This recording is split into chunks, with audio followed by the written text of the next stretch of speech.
Se você tem R$ 100 no bolso, já pode começar a investir, e eu irei te provar isso nos próximos minutos. Olha, eu sei que no começo do ano todo mundo fala de metas. Ah, eu vou me organizar as minhas finanças, mas na real, a maioria das pessoas não sabe por onde começar. E aí fica naquela. Mais um ano passa e o dinheiro continua parado, ou na conta corrente, ou na poupança, sendo corroído pela inflação, ou até mesmo sendo gasto de forma indevida, não tendo organização nenhuma financeira. Sabe o quanto você está perdendo por deixar o seu dinheiro parado na conta?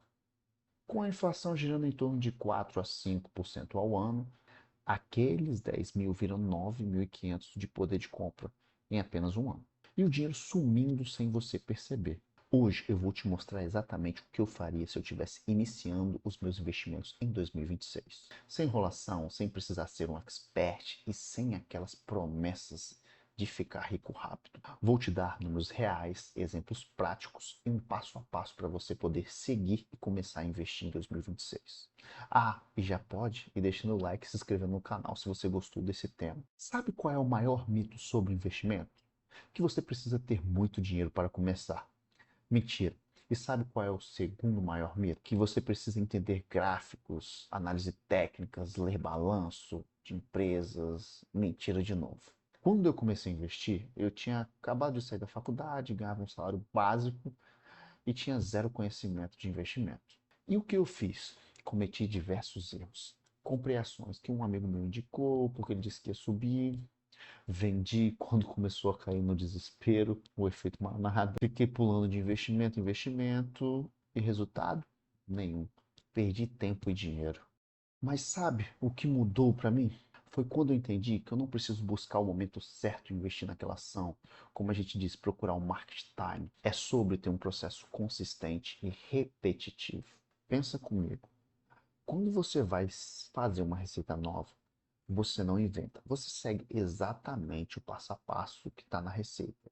Cada etapa, sem pular. Com o investimento é a mesma coisa. Tem uma receita, tem um processo e o melhor. Esse processo é simples. Não precisa de faculdade, economia, não precisa ser expert, não precisa pagar curso caro, não precisa ficar 8 horas por dia olhando gráficos. E olha que coisa louca. Cada mês que você adia, você está perdendo oportunidades. Vou te mostrar um exemplo real. Imagina duas pessoas, João e Maria. João começou investindo R$ 500 por mês durante 25 anos. Maria esperou e começou aos 35 anos também com R$ 500 por mês. Ambos investiram até os seus 65 anos com uma rentabilidade média de 10% ao ano. João investiu por 40 anos e acumulou aproximadamente 3,2 milhões. Maria investiu por 30 anos e acumulou aproximadamente 1,1 milhão. A diferença? Mais de 2 milhões. E olha que ambos investem o mesmo valor mensal. A diferença foi só o tempo, o efeito dos juros compostos. Foi assim que eu comecei e foi assim que milhares de pessoas começaram. E funciona. Não é mágica, é matemática financeira básica aplicada com consistência. Agora você deve estar se perguntando, ok, mas onde irei investir esse dinheiro? E aí que entra a estratégia mais inteligente para você que está começando. Se eu pudesse dar um conselho para quem está começando, seria esse: invista em ETF.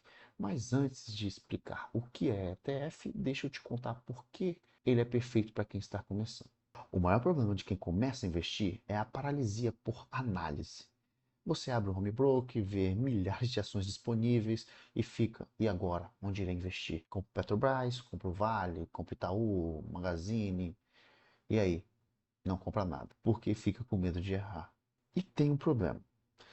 Digamos que você escolheu uma ação. Se aquela empresa específica passar por uma crise, todo o seu dinheiro está em risco. Isso se chama risco de concentração. E é péssimo para quem está começando. O ETF significa Exchange Traded Fund, mas esqueça esse nome em inglês. O importante é entender o conceito. ETF é um tipo de pacotão de ações. Funciona assim.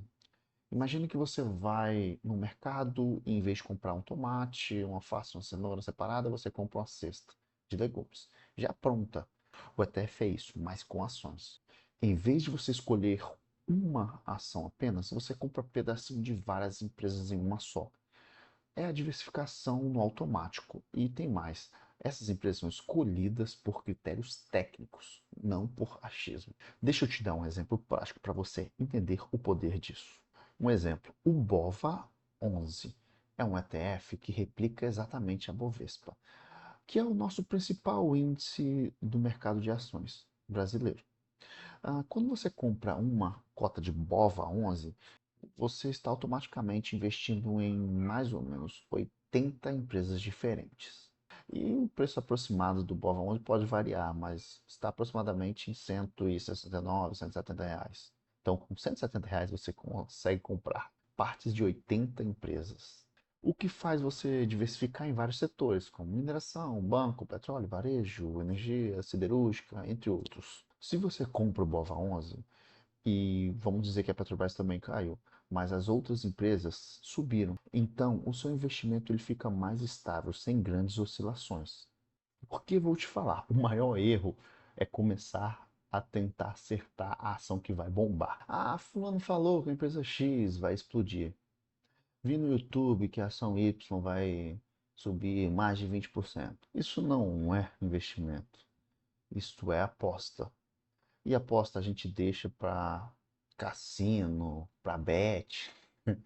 Investir de verdade é sobre construir patrimônio de forma consistente e previsível. E tem outro detalhe: a taxa de administração dos ETFs são baixíssimas. O BOVA11, por exemplo, cobra em torno de 0,5% ao ano. Parece pouco, é muito pouco. Fundos de investimento tradicionais cobram 2 a 3% ou até mesmo 4% ao ano. Essa diferença ao longo dos anos representa milhares de reais no seu bolso. E sabe qual é a melhor parte? Com ETF você não precisa acompanhar notícia de empresa todo dia. Não precisa ficar ansioso se uma empresa específica divulgou seu resultado ruim. Você apenas investe no índice e deixa a economia trabalhar para você. Mas calma, eu ainda não te mostrei a melhor parte.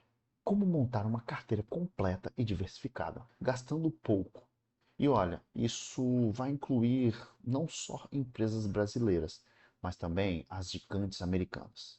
Agora, vem a parte que você deve estar esperando: como montar a sua carteira na prática. Eu dividiria meus investimentos, para quem está começando, em três principais. E não, isso não é complicado. Cada categoria tem seu objetivo específico. Por exemplo, anota aí. Primeira categoria, ações brasileiras, como eu disse, o BOVA11 é um exemplo de ETF que replica o índice Bovespa, que são as maiores ações negociadas na Bolsa de Valores brasileira. Por que investir no BOVA11? Porque você está apostando no crescimento da economia brasileira como um todo. Como funciona na prática? Quando a economia brasileira for bem, as empresas crescem, lucram mais e o valor do BOVA11 sobe. Simples assim. Nos últimos 10 anos, o Ibovespa teve uma rentabilidade média anual de cerca de 8 a 10%. Claro que teve anos em que subiu 40% e anos que caiu 20%, mas na média o investidor ficou firme e se deu bem. Eu sugiro que você coloque de 40% a 50% da sua carteira inicial esteja em ações brasileiras, porque você vive no Brasil, ganha em reais e é importante ter exposição à nossa economia. A segunda categoria são fundos imobiliários. Um exemplo de ETF que investe em fundos imobiliários é o XFI X11. Ele investe em fundos imobiliários mais líquidos e relevantes no Brasil. A cota dele custa em média R$ 13,40. Por que investir? Porque você tem uma renda passiva e você tem uma diversificação patrimonial. Os fundos imobiliários, eles são compostos de shopping, galpões, logísticos, lajes corporativas, tudo isso pagando aluguel. E esses aluguéis são distribuídos todos os meses. Quais são as vantagens desse fundo imobiliário? Você tem isenção de imposto de renda, os dividendos que você recebe na pessoa física são isentos de IR. Você gera uma renda mensal, diferente das ações que você só recebe quando vende ou quando tem dividendos, que pode ser esporadicamente, não é todo mês. Se você investiu R$ 10.000 em fundos imobiliários com dividendo yield de médio de 0,8% ao mês, você vai receber aproximadamente R$ 80 por mês. Pode parecer pouco, mas você vai aportando, isso vai crescendo exponencialmente. Eu sugiro que você mantenha de 15 a 25% da sua carteira em fundos imobiliários é uma ótima forma de diversificar e começar a construir uma renda passiva. A terceira categoria é ações internacionais. Iremos investir no IVVB11, que são ETFs que replicam o S&P 500, que são as 500 maiores empresas dos Estados Unidos. Por que investir no exterior? Você não fica 100% exposto ao Brasil. Se o dólar subir, o seu investimento irá se valorizar. Você investe nas maiores empresas do mundo. Por exemplo, quais empresas estão no S&P 500? A Apple, a Microsoft, a Amazon, o Google. O S&P 500 teve uma rentabilidade média anual de 10% a 12% nos últimos 30 anos. Se você tivesse investido US$ 10.000 no S&P 500 em 1990, você teria cerca de US$ 200.000 hoje. Nós iremos investir de 30% a 40% da nossa carteira em ativos internacionais. Isso vai dar uma proteção cambial e exposição às maiores empresas do mundo. Eu irei criar uma carteira de investimento nesse canal com R$ 200 por mês, investindo em ETF. E todo mês eu irei mostrar para vocês a rentabilidade, para mostrar que você consegue investir com pouco e ter ótimos resultados. Agora vem a parte que ninguém quer ouvir, mas que faz toda a diferença. Prepare o coração, porque eu vou te dar uma verdadeira dura. Não é a rentabilidade que vai te deixar rico, mas o quanto você consegue investir todo mês. Deixa eu te explicar com matemática simples. No primeiro ano, se você investir R$ 1.000 por mês e tiver uma rentabilidade de 10% ao ano, você vai ter investido 12 mil e vai ter ganho aproximadamente R$ 700 de rendimento. Ou seja, 95% do seu patrimônio veio do seu bolso, não dos investimentos. No quinto ano, você já vai ter investido aproximadamente R$ 60.000 e tem um patrimônio de uns 77 mil. Os investimentos renderam 17 mil, cerca de 22% do total. Mas olha o que acontece depois de 20 anos. Você investiu 240 mil e tem um patrimônio de 760 mil. Os investimentos renderam cerca de 520 mil, 68% do total. Percebe? No início, o aporte é rei. Depois, os juros compostos começam a trabalhar com força. A lição aqui é clara. No início da sua jornada, foque em aumentar seus aportes, não em buscar rentabilidades mirabolantes. Quer saber onde você vai encontrar os maiores retornos? Na sua carteira? Invista em você. Faça cursos que aumentem o seu valor de mercado, busque promoções e aumentos, desenvolva habilidades que te façam ganhar mais dinheiro. Considere ter uma renda extra, porque se o seu salário aumentar de 3 mil para 4 mil, você vai ter um impacto muito maior nos seus investimentos. E aí, você está pronto para começar? Comente aqui embaixo. Começando em 2026, vamos criar uma corrente de pessoas comprometidas.